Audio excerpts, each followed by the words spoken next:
Tras el éxito de Killzone 2, especialmente en Europa, las piezas del tablero parecían estar situándose para hacernos testigos de un enfrentamiento cara a cara entre Sony y Microsoft.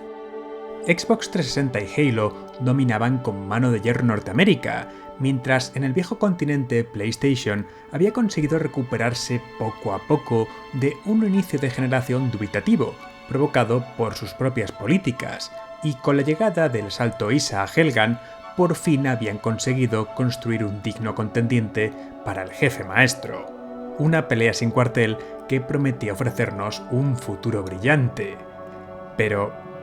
como tantas otras veces, el guión resultó ser muy diferente.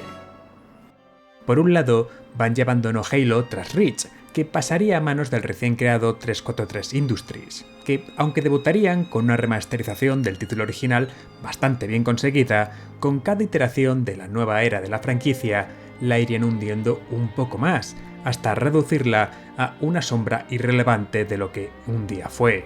Y por otro, Killzone 3 sufriría una transformación como consecuencia del estatus que desde PlayStation se le daría a Guerrilla, la peculiar situación del mercado de aquellos años y la búsqueda de un mayor público, perdiendo en el proceso las señas de identidad que habían hecho de su segunda entrega una experiencia tan única.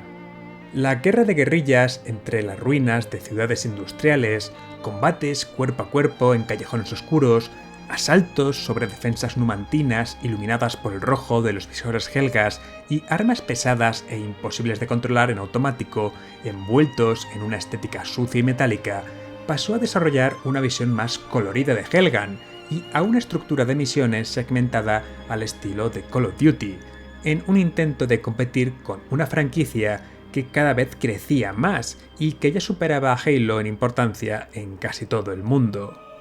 Los inicios de la década de los 2010 fueron años en los que el éxito de Wii aún condicionaba el presente de la industria. Con más de 100 millones de consolas, Nintendo había abierto un nuevo nicho a explotar, y casi todas las compañías querían parte del pastel. Las third parties inundaron la consola con todo tipo de juegos, creando una era del shovelware solo comparable a las de Atari 2600 y Spectrum, pero Microsoft y Sony también intentarían atraer al público que Nintendo había introducido al mundo del videojuego, y fruto de este esfuerzo serían tanto Kinect por parte de los de Redmond como los ahora ya olvidados PlayStation Move. Además, estos también fueron los años del renacimiento del 3D en el cine, gracias a Avatar, y muchos fabricantes de televisores abrazaron e impulsaron la tecnología estereoscópica dentro de sus modelos más avanzados como el futuro del entretenimiento en la pequeña pantalla. Y, obviamente, Sony no se quedó atrás, haciendo de PlayStation 3 un pilar para vender sus paneles 3D, y a Guerrilla como el estudio punta de lanza para demostrar lo que se podía hacer con toda la tecnología que la compañía ponía a disposición de sus clientes. Una situación que tendría una repercusión directa sobre Killzone. Killzone 3 sería compatible con todas estas características y periféricos, lo que implicó que el estudio tuviera que hacer malabares para mantener un nivel técnico similar al conseguido en la segunda entrega, impactando directamente en la estructura y desarrollo de la campaña. El 3D implicaba tener que producir una imagen doble, con todo el estrés extra que esto producía en la consola, y además el resultado no podía ser muy diferente a nivel gráfico del modo normal, más allá de pequeñas variaciones en la nitidez de la imagen, lo que obligó a producir escenarios más pequeños que los vistos en los títulos anteriores, con menos enemigos en pantalla y con un nivel de detalle general que, aunque destacable en el catálogo de la consola, marcaba un claro paso atrás respecto al primer asalto de las tropas ISA a Helghan, a lo que se añadió la necesidad de introducir elementos que ayudaran a resaltar el efecto 3D, normalmente en la forma de algún grupo de cadenas colgando totalmente aleatorio, y zonas cubiertas por maleza o telarañas, que en el mejor de los casos servían para justificar unas mecánicas de sigilo cuanto menos cutres, y en el peor simplemente para ralentizar el juego. Por su parte, la necesidad de ser compatible con los MUP implicó simplificar aún más la estructura de los mapeados, haciéndolos más parecidos a galerías de tiro mejor o peor camufladas, que a los intrincados laberintos de pasillos o zonas semiabiertas del título anterior, además de reducir el retroceso o dispersión de las armas, que en Killzone 2 habían sido la mayor seña de identidad y constricción mecánica al gameplay, dando como resultado un juego completamente alienado del espíritu que elevó la franquicia como un contendiente digno al trono de los shooters de la séptima generación de consolas, y restando tiempo y esfuerzo para conseguir construir una campaña a la altura de las expectativas del cliffhanger con el que Killzone 2 cerraba su historia. El asesinato de Visari anunciaba una escalada en el conflicto que dejaría en pañales a la primera invasión ISA, y aunque los primeros instantes conseguían ofrecer un inicio prometedor, el guión no tardaba en caer bajo su propio peso. La idea central sobre la que se establece toda la campaña es la de que somos una pequeña célula de resistencia atrapada en el planeta tras el contraataque Helghast.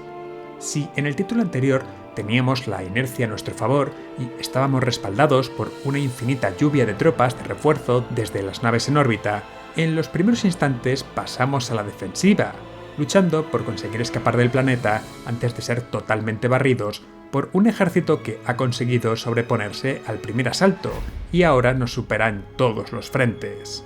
Un pretexto que parece querer aunar los conceptos de las dos entregas anteriores para tener lo mejor de ambos mundos, pero que está tan poco trabajado que no tarda en deshacerse. Porque esta premisa casa más o menos con una o dos misiones, pero en el resto es simplemente absurda. El juego buscaba desesperadamente ser espectacular y hacernos partícipes de auténticas locuras, pero si somos los retazos de un ejército que lleva 6 meses luchando por sobrevivir en territorio enemigo, sin apenas contacto con el mando ni provisiones, protagonizar saltos a pecho descubierto a instalaciones bien defendidas, moverse por todo el planeta sin ser detectados y eliminar grupos de asalto capaces de destruir ejércitos enteros en completa inferioridad numérica, solo consigue que la supuesta epicidad acabe convirtiéndose en un mal chiste. Porque hay una continua tensión entre la idea de que los batallones Helghast son una máquina de guerra engrasada y perfeccionada hasta el punto de solo estar limitada por las decisiones de sus altos mandos, o que el planeta es un ambiente tan duro y hostil que actuó como un filtro genético para sus nuevos habitantes, y el cambio de estética del título, así como con buena parte del recorrido que hacemos por Helghan a lo largo de la campaña. Lo que, sumado a irregularidades en el ritmo, decisiones extrañas a la hora de narrar ciertos pasajes o enlazar las escenas, una ristra de antagonistas sin el carisma de Radko Visari y completamente estereotipados, o un final completamente anticlimático en el que, sin comerlo ni beberlo, acabamos siendo responsables de un genocidio a nivel planetario, creó una campaña que parecía haber sido rusheada en el último momento y sin apenas cariño por parte de unos desarrolladores más pendientes de contentar a todo el mundo y dar soporte a todos los experimentos que Sony estaba llevando a cabo con su hardware en aquellos años. Para rematar, en los modos multijugador apostaron por reducir el tamaño de los equipos y acercarse más a las propuestas de la competencia, dando como resultado un título que se sentía sin el alma y personalidad de su segunda entrega en ninguno de sus aspectos. Posteriormente, ya en PlayStation 4, Guerrilla volvería a enfrentar a Vectans y Helghast en una cuarta entrega que pareció querer olvidar el cutre intento de cliffhanger del final de Killzone 3 y seguir con la historia como si nada, pero volverían a caer en los problemas de identidad que tanto castigaron a la tercera entrega, dando por finalizada la franquicia tras el éxito de Aloy. Pero para mí siempre quedará la duda de qué podría haber sido si los holandeses se hubieran mantenido fieles al espíritu de Killzone 2 y desde PlayStation no se hubiese usado la franquicia como un banco de pruebas de todos sus nuevos productos.